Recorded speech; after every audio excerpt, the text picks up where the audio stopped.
Eu vou fazer uma pergunta agora entrando no cenário de ações e vou fazer também para fundos imobiliários. Olhando o cenário de hoje, 3 ações que vocês acreditam que dá, eu não vou falar para aposentar, mas que dá para levar para o longo prazo com mais confiança. Sintam-se à vontade de responder, depois eu vou perguntar de fundos imobiliários também. Eu vou falar 2, você fala uma.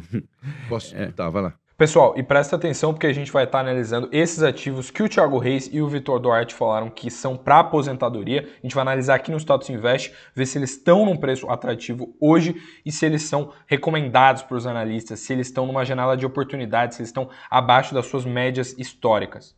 A sua pergunta, ela é baseada na premissa de que a ação deveria ser para aposentadoria. Eu imagino aí que você deve ter seus 40 anos. Sim. E então é algo que tem que estar, sei lá, vivo daqui 25 anos, né? Sim. Então, que tipo de empresa provavelmente vai existir daqui 25 anos? Primeiro, uma empresa que tem um balanço forte hoje, né?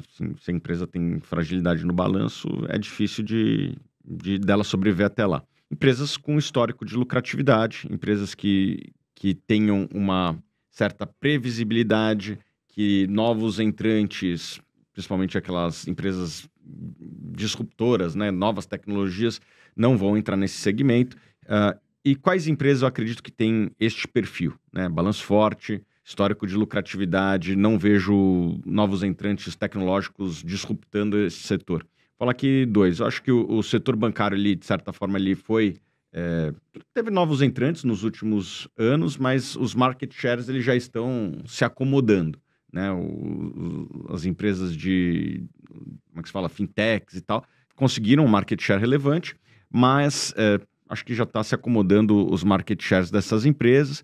Teve também a entrada da XP, não aceito nem empresas, né? O Nubank, até onde eu sei, não tem Nubank empresas. Então, é muito difícil para ele penetrar nesse segmento que origina muito cliente para o Banco do Brasil. Então, o Banco do Brasil acabou de soltar resultado essa semana, tem todas essas características, um balanço forte, bastante rentável, bastante eficiente, é um dos maiores índices de eficiência do mundo, né? A gente, às vezes, associa empresas estatais com menos eficiência. O Banco do Brasil, ele consegue se destacar em nível mundial.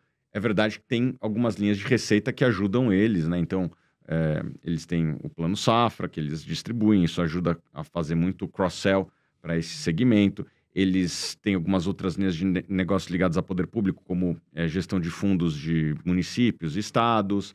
Tem também a questão dos depósitos judiciais. Isso ajuda a trazer uma receita que melhora o índice de eficiência. Mas mesmo desconsiderando essas linhas, ainda é um banco bastante eficiente e está barato. Eu acredito que vai existir na sua aposentadoria esse banco ainda, né? Daqui 25 anos. Se existiu nos últimos 200 anos, é muito provável que vai existir nos próximos 25 anos. E hoje já está pagando um bom dividendo para quem comprar hoje. Olhando aqui para as ações do Banco do Brasil, a gente vê que elas estão sendo negociadas pouco abaixo dos R$30. Hoje estão com dividend yield pouco acima de 8,5%, com R$ 2,49 pagos por ação ordinária nos últimos 12 analistas, né, da opinião de 12 analistas aí, dos principais do mercado, a grande maioria está recomendando ali, 9 desses 12 estão recomendando compra forte das ações do Banco do Brasil no momento atual, no patamar de preço atual.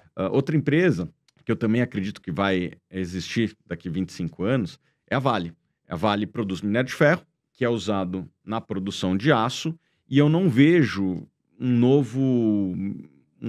novo material para substituir o aço. O aço ele é muito usado na vida moderna, né? Vai na linha branca, que é geladeira, fogão, vai em automóvel, vai na construção civil, vai na infraestrutura.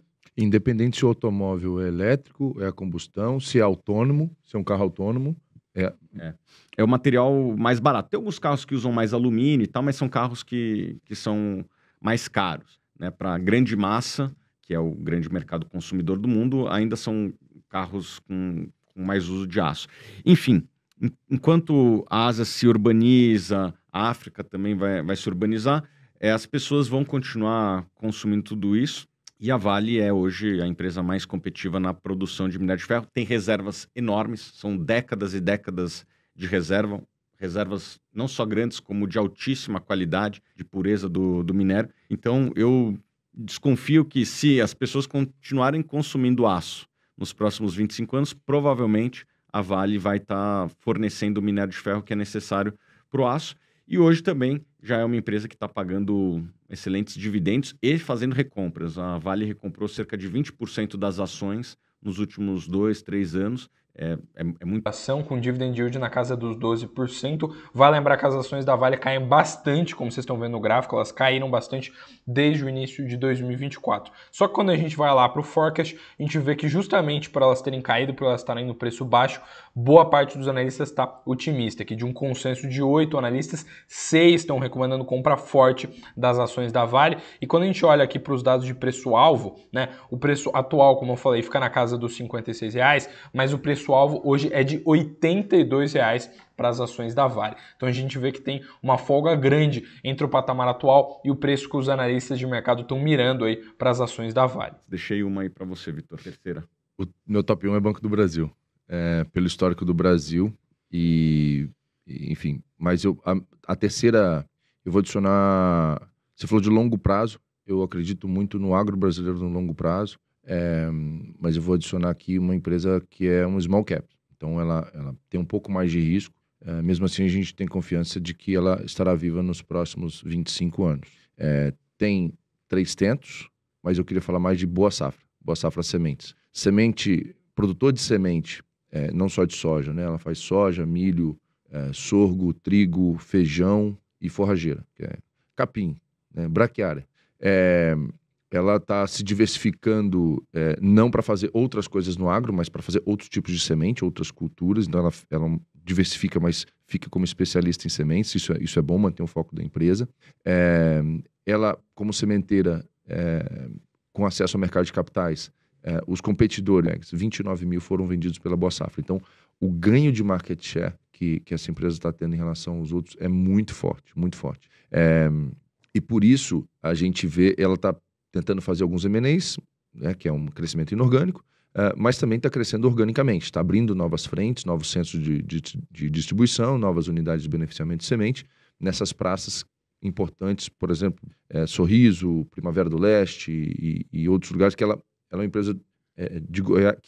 Quem é de Goiás fala do Goiás, é uma empresa do Goiás, que atua muito ali no Mato Piba, mas está crescendo no Mato Grosso recentemente. Enfim, o agro brasileiro é um negócio que não dá para estar no Brasil e não investir no agro, né? O agro carregou o país nas costas nos últimos anos, tem condição de continuar carregando nas costas, e investir em ações aqui sem ter o agro na carteira, eu acho que falta alguma coisa. O Brasil tem uma vantagem competitiva muito grande em relação ao resto do mundo no agro e também na mineração, na Vale, que o Thiago já falou. Então, se tiver uma baixa no setor de minério, as outras mineradoras vão quebrar e a Vale vai ser a última a quebrar, porque ela tem uma vantagem de custo absurda. E o agro brasileiro igual. Assim, se eventualmente estiver sobrando comida no mundo... Desde meados de maio desse ano, hoje elas estão com dividend yield na casa dos 7,5%. E quando a gente vai aqui para o forecast, a gente vê que simplesmente todos os analistas que estão compilados aqui na FactSet estão recomendando compra forte das ações da companhia. E quando a gente vê o preço-alvo, a gente também vê uma disparidade grande, a gente vê um potencial de alta de 54% se a gente comparar aí o preço atual e o preço-alvo. Isso porque o preço atual, como eu falei para vocês, fica na casa dos 12,50 e o preço-alvo do mercado hoje é de 19,48. Então representa ali uma valorização de nada mais, nada menos do que 54,85%. E lembrando que o Status Invest tem um serviço de assessoria de investimentos. Então, se você precisa de um profissional aí te acompanhando, se você quer ter uma carteira aí de aposentadoria, se você quer ter uma carteira previdenciária, é só você assinar aí o serviço de assessoria do Status. A gente deixou um link especial para você que está acompanhando esse conteúdo aqui na descrição desse vídeo. É só passar por lá e conferir. Muitos especialistas que vêm aqui, eles comentam, né, que muitas vezes eles olham o custo, né, porque a questão de bater a receita é importante, mas num cenário difícil e que a gente está passando por um cenário econômico complicado, ou para a empresa especificamente falando, o custo é um grande diferencial. Agora, é uma coisa que você administra, né? O preço é o mercado que dá. O preço do produto é o mercado que dá. O que você consegue administrar. Às vezes um pouquinho mais, um pouquinho menos. Então, eu prefiro a Itaúsa, mas na prática é comprar Itaú e ganhar esses outros negócios adjacentes meio que de graça. Eu acredito que o Itaú tem um mérito muito grande de conseguir se manter muito competitivo, né? Soltou um balanço recentemente com um ROI enorme enfrentando várias adversidades ao longo dos últimos 10 anos. Então, teve a entrada dos bancos digitais, que eu acho que o Bradesco sofreu mais do que o Itaú. Teve a entrada da XP e do BTG no mercado de investimentos. Num primeiro momento, ele sofreu, e num segundo momento, ele se modernizou e fez uma série de estratégias para reter os clientes na parte de investimentos. E nem se fala das crises de crédito no Brasil, né? No ambiente macroeconômico do Brasil, que é desafiador, e os outros bancos grandes me parecem que souberam administrar de maneira menos competente que o Itaú essas questões macroeconômicas do Brasil. Então, os últimos 10 anos teve várias mudanças aí tecnológicas, regulatórias no ambiente bancário, e o Itaú continua entregando um ROI ali acima de 20%, até um pouquinho mais do que isso. Acho que isso aí é fruto do mérito da gestão, que merece, assim, os parabéns. Agora, você perguntou por que eu não falei do Itaú. Eu acredito que ele já é um banco mais bem precificado, né? O Banco do Brasil tem um ROI muito próximo e é metade do múltiplo. Então, a minha preferência pelo Banco do Brasil, por conta do preço. Ele fez um spin-off, né? Uma cisão, entregou as ações. Tem um monte de gente que tinha Itaú na carteira. Ele não deixou o benefício econômico na mesa. Ele não deixou o dinheiro na mesa. Ele falou, exerceu, entregou para o acionista e seguiu o jogo. Então, essa capacidade, fez o Ion, Então, essa capacidade do Itaú de entender o mercado, inovar, quebrar algumas barreiras. Eu trabalhei em banco, sempre na área de investimentos, mas dentro de uma instituição financeira, então você consegue enxergar como é que é o comportamento. Assim, tarifa de banco era um negócio muito importante. Hoje não existe tarifa de banco, esquece. Quanto PJ ainda tem, mas quanto a pessoa física, ninguém paga tarifa, não. Acabou. Não, ou você me isenta a tarifa ou vai para outro banco. Então, e eram linhas de receita importantes. Tarifa de conta, acabou. TED, acabou. Com Pix, né? Acabou. Então, e os bancos tiveram uma grande competência de se adaptar e continuar rentáveis. Vamos voltar um pouquinho. Na década de 80, a inflação era muito alta. Então, chegava a dar 3% ao dia. A aplicação financeira no Tesouro Direto, entre aspas, aqui, o CDB, era o overnight, era 3% ao dia. Quando acabou a inflação, um monte de banco olhou para a cara do outro e falou, o que nós vamos fazer da vida? E muitos bancos quebraram, privados e públicos. Década de 90 foi um desastre, porque os bancos falaram, o que eu vou fazer? Então, teve uma disrupção e a indústria se transformou.